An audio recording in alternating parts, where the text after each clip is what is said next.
No niin, se on sitten tervetuloa taas tänne Mad Dog Markkasen lännen elokuvien esittelykanavalle tänne DVD-salunaan ja internetin ja YouTuben viimeiselle rajaseudulle. Kanavalla, jossa ei turhia hienostella ja valomerkkikin on yhtä turha kuin villakoira kenneli sängyn alla. Ja nyt ollaan osassa 247 ja elokuva tänään nimeltään The McMasters. Ja tämä elokuva on vuodelta 1970 ja tämän on ohjannut Alf Kellin. Pääosasta löytyy Bull Ives, Brock Peters, Jack Palance, John Carradine, David Carradine, R.G. Armstrong ja Al Jones. Ja musiikin elokuvan on säveltänyt Coleridge Taylor Perkinson ja pituutta löytyy aika tasan 1,5 tuntia ja ikäraja on K18. No niin, morjesta vaan teille kaikille katsojille sinne toiselle puolelle rajaseutua, että täällä se show vaan jatkuu, mutta joten jatkukoon. Ja tänään ajattelin pistää esittelyyn tällaisen erilaisuuteen liittyvän lännen elokuvan, jossa on vahva sanoma myös pinnan alla.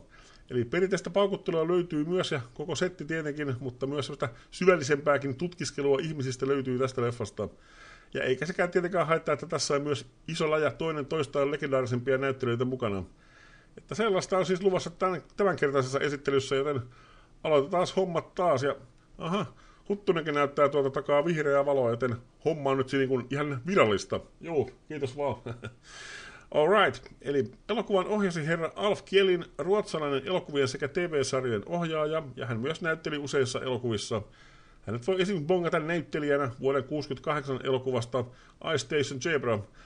Ja hän siirtyi yläkerran näyttämöille vuonna 1988, 68-vuotiaana, joten restikset hänelle myös. Alf Kjellin, äijämies. Ja Brock Peters näyttelee Benjiitä, mustaa miestä, joka palaa sisällissodasta takaisin kotipuoleen. Mutta elämä ei ole kyllä sen auvoisempaa sitten sodan paremmallakaan puolella, ja sen hän saa pian kokea.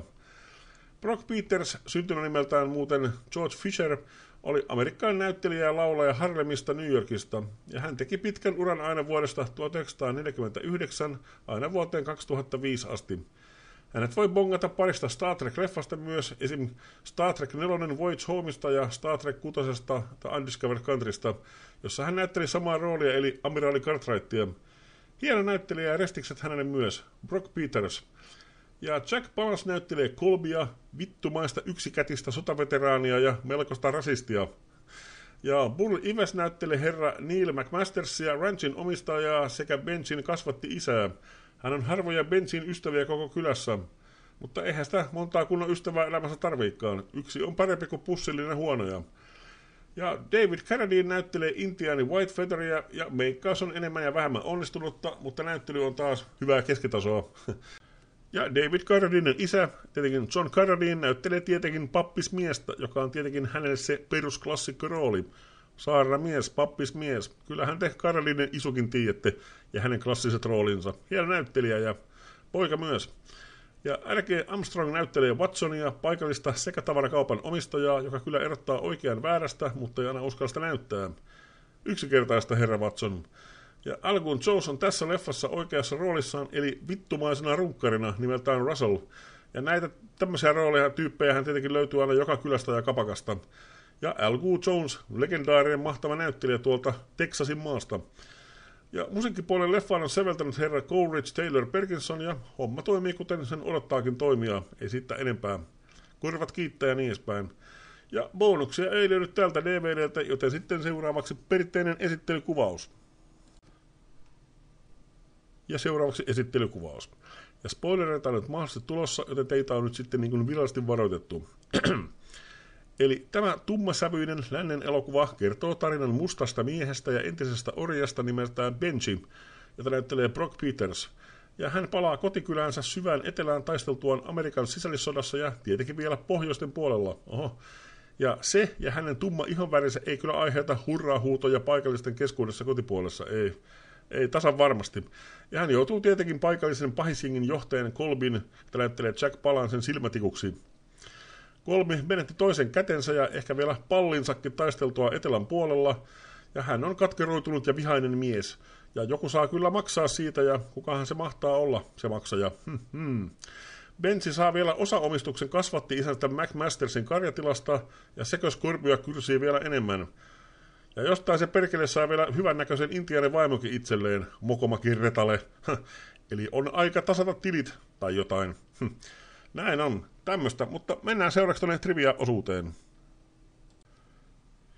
Ja seuraavaksi trivia-osuus. Ja parhaimpien tietojen mukaan tämän päivän elokuva on kuvattu aika kokonaisuudessaan tuolla niin kuin New Mexicossa. Tarkemmasta en tiedä, mutta onko siellä niin väliä. Ja alun perin tästä elokuvasta tehtiin 2 eri versioa, jossa oli eri määrä väkivaltaa ja sitten erilainen lopetus. Itse mä oon nähnyt tietenkin vain tämän yhden version, joten en osaa ottaa kantaa tuohon toiseen versioon. Jos jollain on tietoa tästä, niin saa meitä tietämättömiä valaista, että onko tietoa tästä toisesta versiosta kellään.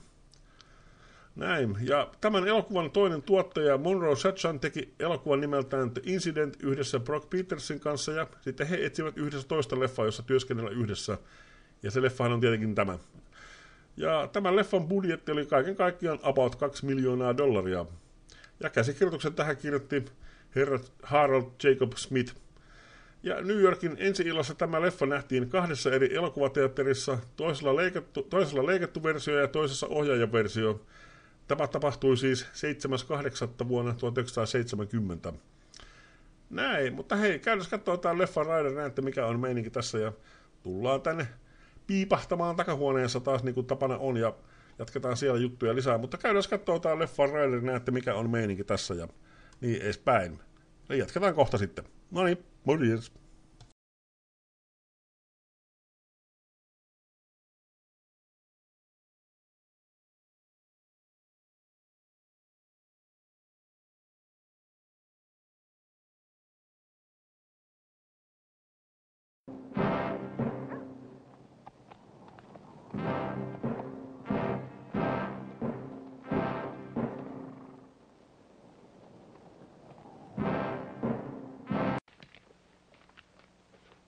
I ain't got nothing against you, Benji. Me nor my money neither. Hello, Benji. Been a long time since I seen you, about 4 years. Where you been all that time? Fighting the glorious war? Boy, you sure were in a hurry to get into that war, Benji. Boss, you know what we do out here to horse thieves? Especially nigger. I'll pay for your horse. What, you hear that, Mr. Kobe? He's gonna pay. You're gonna pay all right, black boy.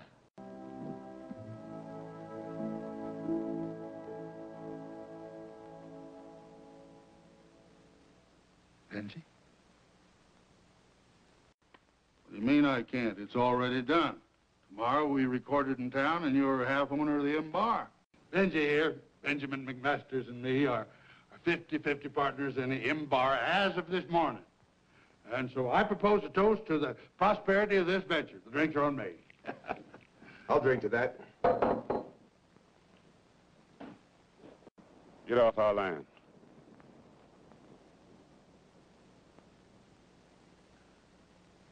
That right, McMasters? He speaks for me.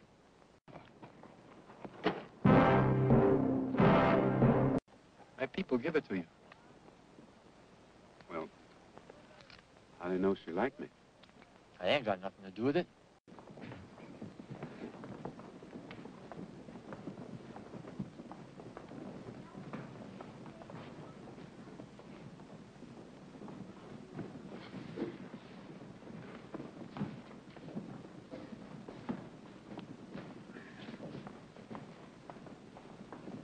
Oh, well, what do you expect? He ain't dead. I caught him poisoning my cattle. You stay off my land. Unless you're invited. That'll be a cold day in hell. Get that squall.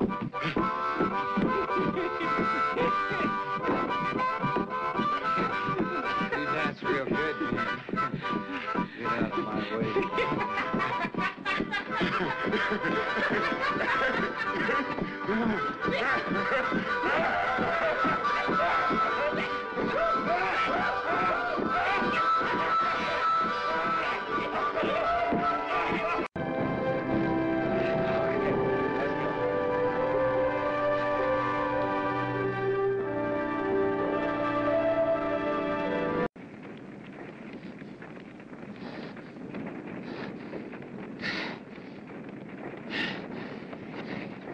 You had to own something, didn't you, boy?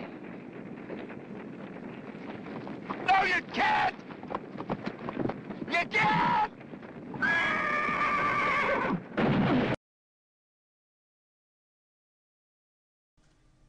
No niin, tervetuloa takaisin sieltä perinteisestä trailerimaailmasta taas tänne DVD-solunan luodin kestävään takahuoneistoon.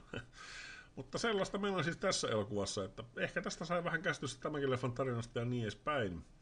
Eli jos haluat vähän synkempää ilmettä näihin sun lännen elokuviin, niin kyllä tää leffa kannattaa katsastaa. Tässä nähdään hyvin sitä raadollista kuvaa meistä ihmisistä. Tällaista elokuvaa ei kyllä varmasti tehtäisi enää nykypäivänä, että se on kyllä varma se. Ja tää ei todellakaan ole mikään lasten iloinen länkkäri, vaan synkkä, inhorealistinen, tumma, väkivaltainen katkera. Siinä muutamia sanoja kuvaamaan tätä leffaa. Joten katso vaan leffa, jos kestää sun peffa. Pessimisti ei pety. No niin, kattokee ja tervetuloa taas takaisin tänne suomenkielisten lännen elokuvan esittelyyn sulattuun kanavaan, eli YouTube-kanavalle nimeltään DVD Saluna. Ja meinkäästä edelleenkin Mad Dog Markkanen, ja kiitokset sulle paljon tämänkin esittelyn katsomisesta ja kuuntelemisesta, ja hei, nyt mä menen takaisin tuonne pihamaalle ja jatkan tätä grillaamista. Huttunen on meinaan toivoakseni vahtinut siellä pihvejä tällä aikaa, kun tein tämän esittelyn tässä, että hetkinen. Mä en kyllä huomaa mitään lihan tuoksua täällä missään. Helvetti. Ei kai se mukava vaan on mennyt. Huttunen!